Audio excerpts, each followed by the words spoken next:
갈라디아서 전체 6장을 보면 이제 크게 세 파트로 이렇게 나눌 수 있습니다. 처음에는 역사적인 논증, 1장부터 2장, 그리고 3장, 4장은 신학적 논쟁, 그리고 5장, 6장은 실천적인 논증을 하고 있습니다. 1장부터 2장은 다른 복음이 아니라 예수 그리스도로부터 직접 계시를 받은 그 은혜의 복음을 이방까지, 땅끝까지 전하도록 내가 부르심 받은 사도다, 사도로서 부르심 받았다라는 것을 논증해 가는 것이 중요한 부분이라고 볼 수 있습니다. 그리고 이제 3장, 4장 같은 경우는 이제 그 은혜의 복음이 무엇인지를 아주 정밀하게 신학적으로 논증하고 있습니다. 그리고 5장, 6장은 그러한 은혜의 복음을 우리가 믿음으로 받아들였을 때에 그것이 우리의 삶을 통해서 어떻게 열매로 나오는지를 논증하고 있습니다. 그래서 오늘 3과는 1장, 갈라디아서 1장에 대한 이야기이죠. 사도 바울의 그 사도권과 그 복음에 대해서 이야기를 합니다. 사도로서의 인사를 하고 은혜와 평강의 인사를 하고 그 사도 바울이 받은 이 은혜의 복음이 사람으로부터 받은 것이 아니라 예수 그리스도로부터 직접 계시받은 복음이다라는 것을 여러 가지 논증을 통해서 이야기를 합니다. 다른 사도들을 만나 가지고 받은 것이 아니라 만난 일이 없다, 이런 논쟁, 그런 근거들을 대면서 예수 그리스도로부터 직접 계시받은 복음이다라는 것을 이제 논증해 갑니다. 그리고 바울이 어떻게 복음을 대적했는지, 그렇지만 그 대적했던 그 바울이 다메섹의 사건을 통해서 어떻게 회심하고 이 은혜의 복음을 어떻게 그 유대인들이 아니라 유대인뿐만 아니라 이방까지 복음을 전하는 사도로 부름받은 것에 대한 기술을 해 나가고 있습니다. 오늘 그것에 대해서 살펴보겠습니다. 그 중심을 두는 것은 그리스도를 비추는 것이죠. 그리스도를 비추는 것입니다. 누가복음 24장에 보면 엠마오 마을로 내려가는 두 제자의 이야기가 나옵니다. 그 사람들의 눈을 예수님께서 가리시고 제자들과 동행합니다. 이 두 제자는 예수님인지 몰라요. 그러다가 이제 여러 가지 이제 이야기를 하게 되면서 예수님께서 이제 두 제자에게 이런 말을 합니다. 누가복음 24장 25절에 보면 미련하고 선지자들이 말한 모든 것을 마음에 더디 믿는 자들이요. 누가복음 24장 25절에 미련하고 선지자들이 말한 것을 모든 것을 마음에 더디 믿는 자들이요. 이것이 오늘날 교회 또 지금까지의 교회의 큰 두 가지 문제점입니다. 하나는 미련하다는 것, 그 예수 그리스도에 대해서 모른다는 것, 은혜에 대해서 모른다는 것, 그 다음에 선지자들이 말한 모든 것을 마음에 더디 믿는 것, 부지와 그 다음에 더디 믿는 것, 이 두 가지가 교회의 큰 장애가 되고 있다라고 볼 수 있죠. 그것을 어떻게 이제 고치고 치유할 수 있느냐라는 것입니다. 그 두 엠마오 마을로 간 두 제자들도 그 성경에 대해서 잘 알고 있었던 제자들이었지만 그들을 향한 예수님의 평가는 미련하다. 그리고 선지자들이 말한 것을 모든 것을 더디 믿는다. 더디 믿는 이 두 가지 어려움에 처해 있었던 것이죠. 그래서 예수님께서 그들의 눈을 가리시고 그들에게 뭔가를 이제 가르쳐 주십니다. 그리고 이제 나중에 그 두 제자들의 눈이 뜨이게 돼요. 처음부터 내가 예수님이다라고 가르쳐 주면 되잖아요. 그런데 예수님이 눈을 가리게 하시고 그 다음에 또 어떤 사건을 거친 뒤에 제자들의 눈을 뜨게 하는 그러한 장면들을 통해서 예수님은 무엇을 통하여서 우리가 눈을 뜨게 되는 것이 중요한지를 가르쳐 주신다는 거죠.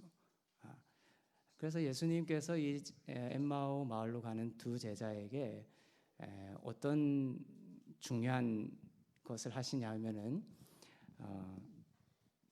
그 모세로부터 시작하여, 그죠? 모세로부터 시작하여, 그러니까 모세로부터 시작했다는 말은 뭡니까? 모세오경, 창세기, 출애굽기, 레위기, 민수기. 모세로부터 시작하여 시편과 선지서, 그러니까 구약의 모든 부분에 있어서 자기에 관하여 쓴 바를 풀어주셨어요. 그죠? 그래서 엠마오 마을로 가는 두 제자들에게 그 구약에 있는 모든 것을 창세기 1장부터 쭉 풀어주시는 거죠. 풀어주시면서 무엇을 이야기하시냐면 이것도 나에 대한 이야기요, 이것도 나에 대한 이야기요. 그러니까 예수 그리스도 자신에 대하여 쓴 것을 풀어주시는 거죠. 성경을 통하여서, 문자적인 성경을 통하여서 예수 그리스도에 대한 이야기, 예수 그리스도의 그 은혜에 대한 계시를 비추어 주시는 겁니다. 이 제자들이 결국 이 과정을 통하여서 눈을 뜨게 되는 거예요. 그것은 그 엠마오 두 제자들만 국한해서 예수님이 관심을 가지셨던 것이 아니라 앞으로 올 모든 세대에 있어서 우리의 마음이 뜨거워지고 우리의 그 영적인 눈이 밝아지고 하는 그러한 새로운 창조의, 우리의 마음의 새로운 창조의 변화가 무엇을 통하여 온다라는 것을 가르쳐 주신 거예요. 그것은 성경을 통하여 예수 그리스도를 계시받을 때. 그래서 이 두 제자들이 예수님이 이제 떠나가시고 난 뒤에 그렇게 고백을 합니다. 그분이, 그 주님께서 성경에 자기에 대하여 쓴 것을 풀어주실 때에 어떻게 우리의 마음이 뜨겁지 아니하더냐, 그죠? 뜨겁지. 우리의 마음이 뜨겁지 아니하더냐, 이 말은 마음의 새로움을 두 제자들이 겪고 있는 과정을 나타내는 것이죠. 그래서 우리의 마음이 어떻게 새로운 창조가 되는 것이며 어떻게 새로워지느냐 하면 그리스도에 대한 계시를 성경을 통하여 보게 될 때, 깨달아갈 때, 계시받을 때에 뭡니까? 우리 가운데 새로운 창조가 일어난다라는 것입니다. 그래서 그 예수님이 제자들에게 붙어서 구약을 풀어주시면서 구약은 보통 뭡니까? 이것 하지 말라, 저것 하지 말라, 이거죠. 율법적인 것이죠. 그죠? 근데 예수님이 하신 것은 이것 하지 말라, 저것 하지 말라에 대한 것을 하신 게 아니라는 거예요. 뭐냐면 성경을 통하여 예수 그리스도를 계시하신 것뿐이에요. 그죠? 뭔가 하지 말라라는 그것을 가르쳐 주신 것이 아니라 그리스도에 관한 계시를 한 것만으로도 뭡니까? 우리에게 영적인 변화가 일어났다는 거죠. 영적인 변화는 이런 것을 통하여입니다. 우리 믿음은 어떻게 나느냐? 로마서 10장 17절에 믿음은 들음에서 난다. 그죠? 믿음은 어떻게 깊어지느냐? 다른 방법이 없습니다. 듣는 것을 통하여. 내 믿음이 지금 너무 연약해요. 그러면 성경이 가르쳐준 방법은 하나예요. 복음을 듣는 거예요. 계속해서 듣는 것입니다. 듣는 것을 소홀히 하면 안 됩니다. 근데 듣는 것은 중요한데 무엇을 들어야 되느냐, 이게 또 중요한 부분이죠. 믿음은 들음에서 나며 들음은 그리스도의 말씀으로 말미암는다. 그리스도의 말씀. 그러니까 그 성경을 바라볼 때에, 성경을 볼 때에 그리스도에 관한 말씀으로 해석해서 읽어내야 된다는 거예요. 그렇지 않고 성경을 그대로 율법적인 껍질 그대로 읽으면 그것은 우리의 믿음을 깊어지게 하는 것이 아니라 오히려 율법에 결박되게 하고 오히려 우리를 죽이는 조문이 된다는 거예요. 그래서 그리스도의 말씀을 우리가 계속해서 들을 때에 그것이 우리에게 참된 믿음을 깊어지게 하는 것이며 또한 그 믿음이 우리를 살리게 하는 능력이 된다라는 것입니다. 그래서 그 그리스도의 말씀 들을 때에 믿음이 깊어지는 지기 위해서 들어야 되는 그 그리스도의 말씀은 뭡니까? 바로 예수 그리스도에 대한 계시인데 그 예수 그리스도에 대한 계시는 바로 은혜와 진리라는 거예요. 율법에 대한 것이 아니라는 거예요. 요한복음 1장 17절에 보면 율법은 모세로부터 주어진 것이지만 은혜와 진리는 예수 그리스도로 말미암았다라고 되어 있죠. 제가 누차 이야기했지만 여기서 요한복음 1장 17절에서 두 가지를 대조하고 있죠. 율법과 은혜를 대조하고 있습니다. 그렇죠? 율법은 모세로부터 주어진 것이지만 모세는 종이었죠. 그 히브리서에 보면 모세는 하나님의 집에서 종으로서 신실했다라고 되어 있죠. 하지만 그는 가나안 땅에 못 들어가는 거예요. 율법은 가나안 땅에 들어가기 직전까지만 기능하는 거예요. 바위를 치지 말라고 했는데 쳐버리죠. 패역한 백성화하면서 예수 그리스도의 죽음을 통하여서 의롭게 여기진 백성을 의롭지 않다라고 부정해버리죠. 그것이 이제 율법의 한계입니다. 그래서 그 모세는 하나님 집에서 아들로서 기능한 것이 아니라 종으로서 기능한 거예요. 그러니까 율법은 종에 주는 명령이죠. 율법은 종에게 하지 마라, 해라. 하지만 뭡니까? 은혜와 진리는 사랑의 메시지입니다. 은혜와 진리는 그리스도로 말미암았다. 그래서 히브리서에서 모세는 하나님의 집에서 종으로서 신실하였으나 예수 그리스도는 하나님의 집에서 아들로서 충성돼서 유업을 받았다라고 되어 있죠. 유업을 받았다. 그래서 모세가 시내산에서 십계명을 받을 때는 그때도 오순절이었죠. 그때는 그 율법을 받았을 때는 3,000명이 죽습니다. 그렇지만 같은 오순절날 성령이 오시죠. 은혜와 진리가 왔을 때는 뭡니까? 바로 3,000명이 살아나는 역사가 있었습니다. 그래서 율법은 계속해서 우리에게 강요하고 율법은 우리에게 요구하고 율법은 우리에게 의를 요구하는 거예요. 의를 보여봐라는 거예요. 그것이 율법의 기능입니다. 그래서 우리를 죽이는 거죠. 하지만 은혜는 뭡니까? 우리에게 의를 선물로 주는 거예요. 율법은 의를 요구하고 은혜는 우리에게 의를 선물로 준다. 은혜는 그래서 은혜와 진리는 두 개의 단어지만 3인칭 단수로 받는다고 그랬죠. 그래서 진리가 은혜 편임을 율법 편이 아니라 은혜 편임을 밝혀주고 있습니다. 그래서 이제 우리가 계속해서 예수 그리스도의 그러한 은혜를 말씀을 통하여 계속 보는 것은 이러한 유익이 있다라는 것이죠. 계속 우리의 믿음을 깊게 만들고 우리를 결박과 저주로부터 풀어주는 능력이 된다라는 것을 말해주고 있습니다. 그래서 오늘 우리가 오늘 과를 보는 데 있어서의 핵심 내용은 우리가 다른 복음을 전했다는 거예요. 그때 사람들이 유대주의자들이 다른 복음을 전했습니다. 하지만 모세가 받았던 것은 다른 복음이 아니라 예수 그리스도로부터 직접 계시받은 은혜의 복음을 사도 바울이 계시받고 그 복음을 땅 끝까지 전하는 그런 사도로서 부름받았음을 오늘 이제 핵심적인 메시지로 증거하고 있습니다.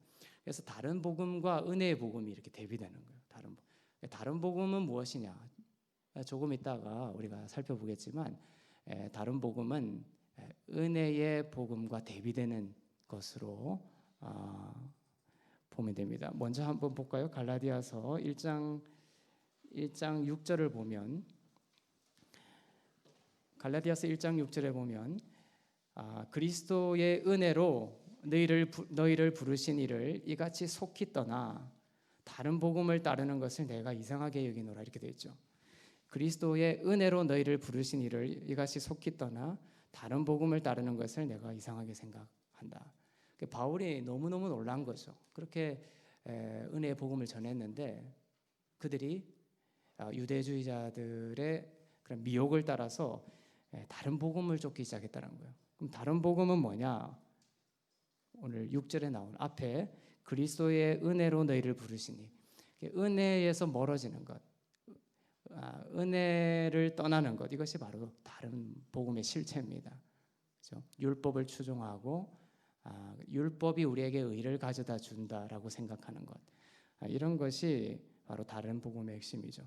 그래서 당시에 이 다른 복음은 과연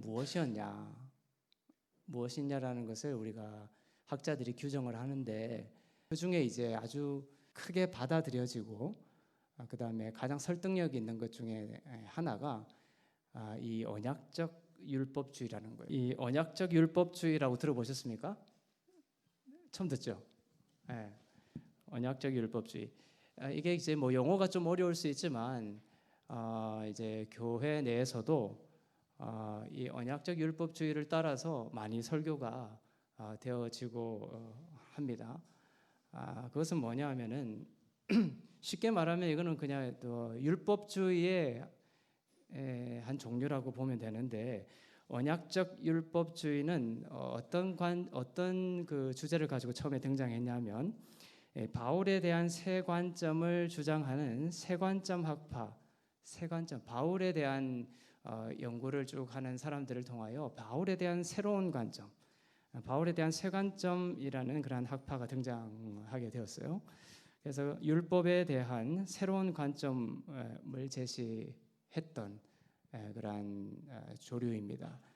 그래서 이것이 조금 현대적으로 등장한 것 같지만 학자들은 이것이 현대적으로만 등장한 것이 아니라 당시 그 갈라디아서를 보내던 그 당시에도 그 갈라디아의 그 다른 복음의 실체가 이 언약적 율법주의였을 수도 있다라는 강력한 주장을 하고 있습니다.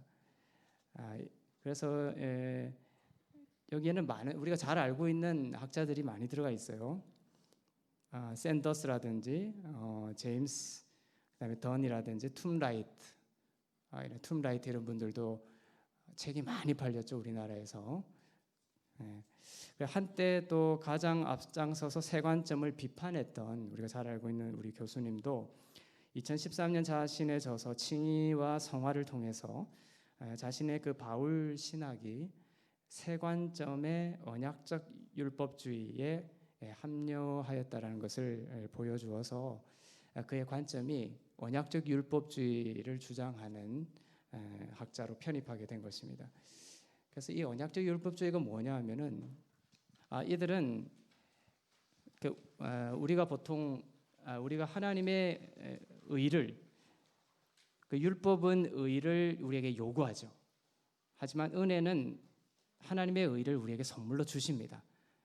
우리가 하나님의 의를 우리에게 주시는데 어떻게 우리가 그것을 받냐 하면 저번 주에 그림에서 봤듯이 그 이중정가의 법칙을 통하여서 우리가 받는 거예요. 이중정가이지 아시죠? 이 정가라는 것은 이렇게 흘러가는 거예요.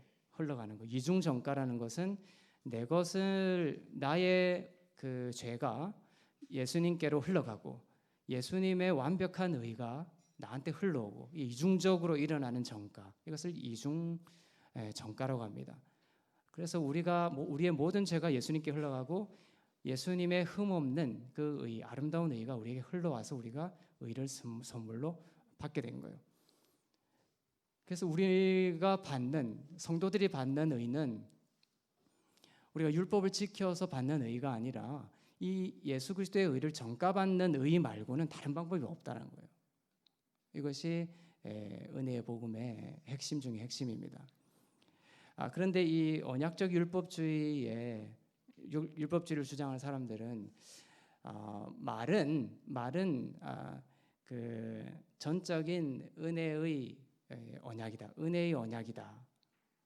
하나님이 인간과 은혜의 언약을 맺었다. 이렇게 말은 합니다. 그리고 하나님께서 그 신실하게 하나님의 의를 이루셨다. 이렇게도 말을 해요.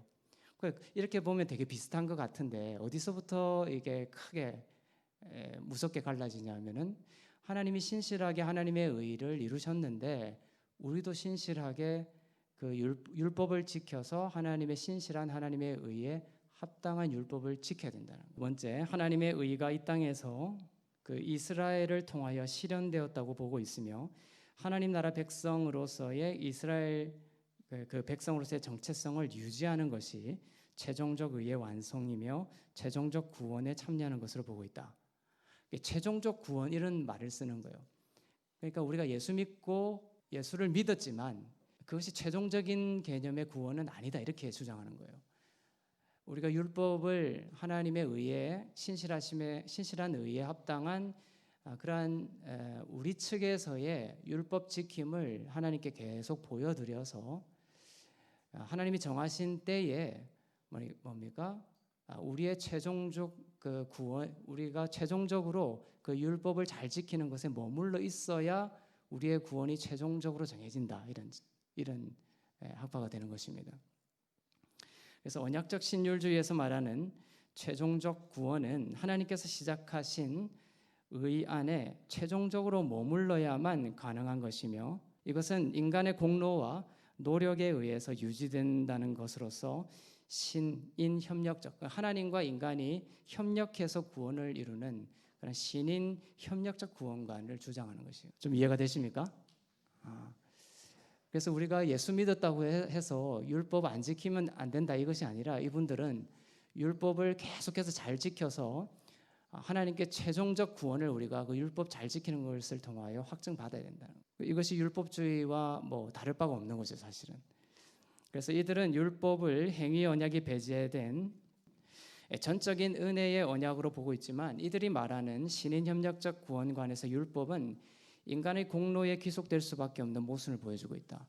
구원은 전적으로 하나님 측에서 하시는 일이에요.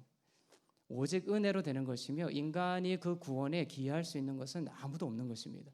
인간이 예수 믿고 믿음을 통하여 예수를 믿게 되는데 그 믿음조차도 하나님께서 주시는 것이 이 은혜의 복음의 진리라는 것이죠. 그런데 이분들은 뭡니까? 하나님이 신실하게 모든 언약을 다 했지만 언약을 하나님 측에서는 다 했지만 인간 측에서도 그게 합당한 그 율법 지킴을 보여드려야 된다. 그리하여 자기의 최종적 구원을 최종적으로 율법 지키는 것을 통하여 의 안에 머물러 있음으로 인하여 확증받아야 최종적 구원에 이른다라는 것을 보여줍니다. 그래서 이것은 이 언약적 신율주의에 따르면 사실은 아무도 구원받을 수 있는 사람이 없다라는 결론이 나오는 거예요. 그죠? 그래서 인간이 율법을 지킬 수 없다는 것을 아시고 하나님께서 율법을 주신 것인데 어떤 그러한 율법의 기능에 대한 것도 잘못 이해하고 있는 것이죠. 이 사람들은. 그리고 인간이 율법을 지킬 수 있다라는 그러한 잘못된 생각을 하고 있는 것입니다. 그래서 이분들은 이제 인간의 구원이 취소될 수 있다. 한 번 구원은 영원한 구원이 아니라 취소될 수 있다라고 해서 이제 주장을 하고 그것에 취소되지 않기 위하여 수많은 그 율법의 짐을 지웁니다. 그렇죠? 헌금이라든지 주일 성수라든지 봉사라든지 그다음에 임직에 충실한 것이라든지 그러니까 성도 입장에서는 늘 구원의 확신 속에서 신앙생활을 하는 것이 아니라 구원이 취소될 수 있다라는 그러한 불안전성 속에서 살아가는 것이죠. 그래서 이 언약적 신율주의, 언약적 율법주의는 우리를 저주 아래 가두는 교리라고 볼 수 있습니다. 하지만 뭐 교회 안에서도 이것을 언약적 신율주의 입장에서 제가 설교하고 있습니다. 이렇게 목사님들 말은 안 하죠. 하지만 그 문자를 성경의 문자를 이러한 그 프레임을 가지고 설교를 합니다. 설교를 하면 성도가 그것을 그 프레임을 그대로 받아 먹으면 그 우리가 율법에 갇히게 되는 것이고 갈라디아서 3장이라든지 계속 1장에 나오는 것처럼 우리가 저주 아래로 들어가게 되는 현실적인 그 현실에 노출되는 어려움이 있다라는 것이죠. 그래서 언약적 신율주의에서 보는 그 교회는 이스라엘의 그 확장 개념이다. 이쪽에서는 이스라엘이 중심입니다. 교회는 그냥 그 주변부예요. 이스라엘이 본류가 되는 개념입니다. 그리고 율법과 복음이 대립관계가 아니다라고 보는 거예요. 율법 연속성의 성격을 가지고 있다라고 봅니다. 그래서 이들에게 예수 그리스도는 구원의 근거가 아니며 단지 역사적인 이스라엘을 완성하는 분에 지나지 않는다, 이렇게 주장하고 있습니다. 그래서 언약적 신율주의에서 주장하는 하나님 나라 백성이 갖추어야 할 의의 근거가 언약에 신실하신 하나님의 의, 이 하나님의 의는 우리가 하나님의 의를 입었다라고 할 때 그 은혜의 복음에서 말하는 그 하나님의 의하고 조금 다른 거예요. 그들이 하나님의 의라고 하는 것은 이 하나님의 신실하게 지킨 하나님의 의를 우리 측에서도 요구하는 의예요. 그래서 이들은 예수 그리스도의 의를 필요로 하지 않는 거예요. 그래서 이는 언약적 신율주의를 주장하는 세관점주의자들이 정과 교리를 부정하는 이유가 되는 것입니다. 그래서 율법을 그러니까 더 쉽게 풀이가 돼 있죠. 언약적 율법주의는 율법을 준수하지 못하면 언약 밖으로 쫓겨난다는 거예요. 이것은 복음이 아닙니다. 쫓겨났다가 언약 밖으로 쫓겨났다가 이들이 회개하고 다시 율법을 지키면 언약 안으로 다시 받아준다는 거죠. 구원의 조건이 율법을 지키는 것이기에 이 불완전한 은혜이며 펠라기우스류다. 이 펠라기우스라는 것을 여러분들이 또 집에 가서 한번 더 찾아보셔야 돼요. 이게 상당히 중요한 것입니다. 인본주의적인 구원관인데 이 펠라기우스는 그 중세 전에 공의회를 통해서 기독교계에서 공식적으로 이단으로 정죄된 바 있어요. 그런데 이제 펠라기우스류적인, 그러니까 신인 협력적 구원관이에요. 인간 측에서도 구원에 기여해야만 된다라는 이런 펠라기우스적인 그 인본주의적 구원관, 이런 것들이 이단으로 정죄된 바 있는데 그때 정죄되면서 끝난 것이 아니라 이때까지 도도히 그것이 다른 모습을 가지고 계속해서 이제 복음 안으로 들어오고 있다는 거예요. 지금도 그죠?